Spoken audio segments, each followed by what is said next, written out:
बाबूराम जी, मेरे यहाँ उपस्थित सभी साथियों को और महिला शक्ति को मेरा नमस्कार। मैं उपेंद्र गुप्ता, शाखा सचिव, शाखा संख्या 2, रेलवे स्टेशन सहारनपुर से। सामान्य भाषा में आप मुझे टीटी कह सकते हैं। ये मेरा दूसरा परिचय है। यूनियन में शाखा सचिव हूँ और आप लोगों के लिए टीटी हूँ। जैसा कि मेरे से पहले बाबूराम जी ने और रविंदर भाई ने, सुरेंद्र भाई ने सभी बताया, सभी ने अपनी अपनी बातें रखी। मुख्य चीज क्या है वो जाननी जरूरी है। एनपीएस, ओपीएस और यूपीएस और ओपीएस, जब तक आप तीनों कैटेगरी को सामने रख के उसका अध्ययन नहीं करोगे, आपको ये समझ में नहीं आएगा कि ओपीएस में क्या मिलता है, एनपीएस में क्या मिलेगा और यूपीएस में क्या मिलेगा। आज तक पिछले कुछ समय से तो लोग सो रहे थे, क्योंकि एनपीएस कहते हैं ना, किसी भी नियम के लागू होने के बाद उसके रुझान उसके 10 से 15 साल 20 साल बाद आएंगे, क्योंकि उस श्रेणी से जब वो लोग रिटायर होना शुरू होते हैं तो पता चलता है कि उनको क्या मिला क्या नहीं मिला। एनपीएस लागू हुई 2004 से, उसके रुझान आने शुरू हो गए 2015-16 थे।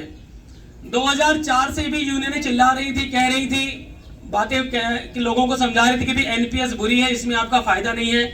लेकिन हमारे युवा साथी, पुराने साथी, दोनों ही कसूरवार है उसमें, कि उन्होंने उसका उस समय पुरजोर तरीके से विरोध किया होता तो कब की ओपीएस लागू हो गई होती। जब एनपीएस के रुझान आने शुरू हो गए, लोगों को कम पेंशन मिलनी शुरू हो गई। एनपीएस में सबसे बड़ा नुकसान है, जिनकी लेंथ ऑफ सर्विस कम है उन लोगों को पेंशन ना के बराबर मिलती है। तो जब लोगों को कम पेंशन मिलनी शुरू हुई तो उनको लगा कि भाई ये तो हमारे साथ नाइंसाफी हो रही है, हम अपना जीवन यापन कैसे करें, बुढ़ापा कैसे काटे। तो फिर उन्होंने लोगों को जागरूक करना शुरू किया। तो एक मुहिम शुरू हुई, एनपीएस गो बैक। अब एनपीएस गो बैक शुरू हुआ, पिछले 5-7 साल से बड़ा पुरजोर तरीके से विरोध हुआ, केंद्र सरकार तक ये बात गई। लेकिन हमारी केंद्र सरकार कर्मचारी विरोधी है, कर्मचारियों को तनख्वाह और पेंशन देने के लिए राजी नहीं है। तो काम करने का उनका और नजरिया सही हो सकता है, हर सिक्के के दोनों पहलू हैं, लेकिन कर्मचारियों को जब देते हुए उनकी कहना नहीं चाहिए, नहीं देना चाहते हो। तो नेगोशिएशन होते होते सरकार ने एक नया तरीका निकाला, डिवाइड एंड रूल। कर्मचारियों को बांटो और राज करो। कैसे बांटो? उन्होंने कहा ना तो हम एनपीएस देंगे ना हम ओपीएस देंगे, हम नई चीज लेके आ रहे हैं, यूपीएस। उन्होंने कहा भाई कुछ लोग इससे सहमत हो जाएंगे, कुछ लोग असहमत हो जाएंगे। जो ओपीएस के लिए आंदोलन चल रहा है उसे हम कुंद कर देते हैं। उन्होंने निकाल के लेके आया यूपीएस। बड़ी डिमांड थी कि साहब हमें 50% मिलेगा, 50% मिलेगा। 50% की जो काउंटिंग की, जो उसको निकालने का तरीका उन्होंने बताया, अंतिम वर्ष की सैलरी का 12 महीनों की सैलरी को जोड़ के उसका डिवाइड करेंगे, जो एवरेज आएगा वो आपका बेसिक सैलरी मानी जाएगी और उसका आधा आपको पेंशन मिलेगी। ये उन्होंने एक छोटा सा लॉलीपॉप दिया। आदमी को लगता है कि 50% तो मिल गया साहब, चलिए मिल गया साहब, कोई बात नहीं। ओपीएस में और एनपीएस में और क्या मिलते थे जो यूपीएस में नहीं मिला, वो जानना जरूरी है। तो मुख्य 3 चीजें हैं जो सबसे ज्यादा नुकसान हो रहा है। जब कोई भी कर्मचारी रिटायर होता था तो जो उसकी अंतिम बेसिक होती थी, अंतिम माह की बेसिक, उसमें उसका 1 महीने पहले इंक्रीमेंट भी लगा हो सकता है, उसका आधा मिलता था और उसकी बेस पे पेंशन बनती थी। यूपीएस में 12 महीनों की सैलरी को जोड़ा जाएगा, उसका एवरेज निकाल के हाफ करके आपको पेंशन दी जाएगी। दूसरी मुख्य चीज है कि आपकी qualifying service. Qualifying service OPS में संघर्ष करने के बाद 20 साल की हो गई है और यूपीएस के अंदर उन्होंने क्वालिफाइंग सर्विस रखी है 25 साल। एक तो होती है क्वालिफाइंग सर्विस पूरी और एक होती है minimum eligibility for pension. OPS में 8 या 10 वर्ष है, मेरे ख्याल से 8 साल है शायद, और इसमें इन्होंने रखी कि भाई 10 साल की सर्विस आपको कम से कम जरूर करनी पड़ेगी, तभी हम आपको कुछ पेंशन देंगे। तो जिन लोगों की सर्विस 10 साल से 25 साल के बीच में रहेगी, उनको इन्होंने एक अनुपातिक फार्मूला बना दिया। इस फार्मूले से आपकी लेंथ ऑफ सर्विस से आपको पेंशन दी जाएगी। उसमें भी कर्मचारियों का नुकसान है। तीसरी चीज जो है, पेंशन को दिया जाएगा आपको, उसमें अनुपातिक सैलरी ये हो गई आपकी। और उसके बाद जो एक पेंशन का कंपटीशन कहते हैं, एनपीएस यूपीएस में ऐसी कोई सुविधा नहीं है। आपका जो अंशदान होगा, जिसे ओपीएस में पीएफ कहते हैं, एनपीएस में वो एनपीएस अमाउंट के नाम से कुछ है इसमें, वो भी आपका शेयर बाजार में लगता है। यूपीएस में उस पैसे का क्या उपयोग होगा आपके अंशदान का, उसका कोई भी कहीं उल्लेख नहीं है कि उस पैसे का सरकार क्या करेगी। एक तरह से आप जो 10% देंगे उसका क्या मिलेगा आपको, ये अभी तक निश्चित नहीं है। तो कुछ मुख्य चीजें हैं जिनका हम विरोध कर रहे हैं। सबसे मुख्य चीज, जो हमारा अंशदान है हमें ब्याज सहित वापस किया जाए।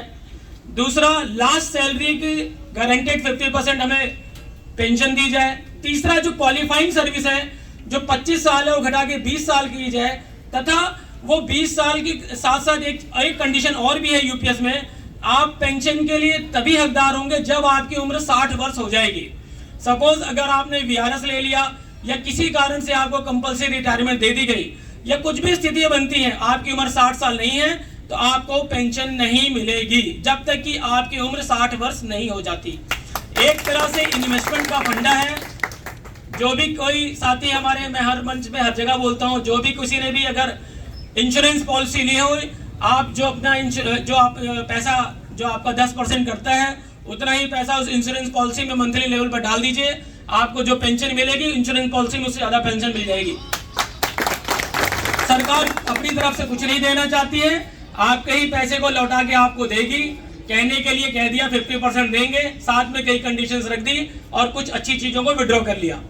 तो हमारी सरकार से पुरजोर मांग है कि सभी विसंगतियों को दूर किया जाए, कर्मचारियों को अधिक से अधिक लाभ दीजिए। आप ओपीएस नहीं दे सकते तो एनपीएस यूपीएस को सुगम बनाइए, कम से कम कर्मचारी उसे स्वीकार कर सके। ठीक है, हमारी सरकार से कोई लड़ाई नहीं है, कर्मचारी के भविष्य को। आज एक अभी परसों में पेपर पढ़ रहा था, उसमें एक एसबीआई की जनगणना आई है, उसमें लिखा है कि भारत की जनसंख्या वृद्धि दर कम हो रही है। अच्छा, युवा साथी, बच्चे कम हो रहे हैं, जनसंख्या वृद्धि दर कम हो गई, अगले 30 साल में बुजुर्ग लोगों की संख्या बढ़ जाएगी। तो मैं अपने युवा साथियों से कहना चाहता हूँ, किनकी संख्या बढ़ेगी? आज आप ही तो हो युवा, कल को आप 30 साल 25 साल बाद आप बुजुर्ग हो जाओगे तो आप ही की संख्या बढ़ेगी। और आज से 30 साल बाद महंगाई का क्या स्थिति होगी आप आकलन कर लीजिए। और अगर आपको ये पता ही नहीं है कि आपको बुढ़ापे में क्या मिलेगा तो आप किस मानसिक परेशानी से अपने कार्य को करेंगे।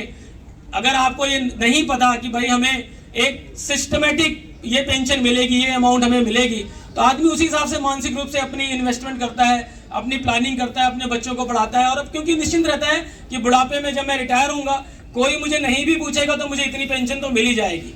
तो अपने बुढ़ापे की तैयारी आप अभी से करिए। कोई संस्था, कोई व्यक्ति यूपीएस से सहमत है, कोई बात नहीं, हम उसका विरोध नहीं करते, सबकी अपनी अपनी मानसिकता है। धीरे धीरे आप उसे गाइड करिए। आने वाले टाइम में यूपीएस के भी रुझान आने शुरू हो जाएंगे, तब उनको लगेगा कि नहीं भाई यूआरएमयू वाले जो कहते थे, ओपीएस की बात करते थे, वो सही थे।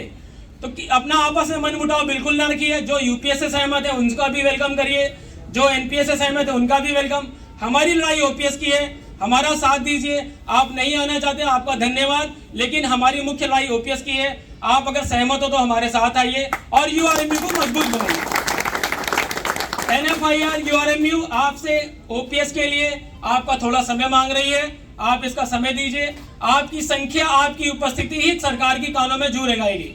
जब तक सरकार की कान में जू नहीं रेंगेगी आपको कोई कुछ नहीं देगा। डिवाइड एंड रूल की पॉलिसी वो चल चुके हैं, उसमें वो कुछ हद तक 30% कामयाब भी हुए हैं, लेकिन लोगों को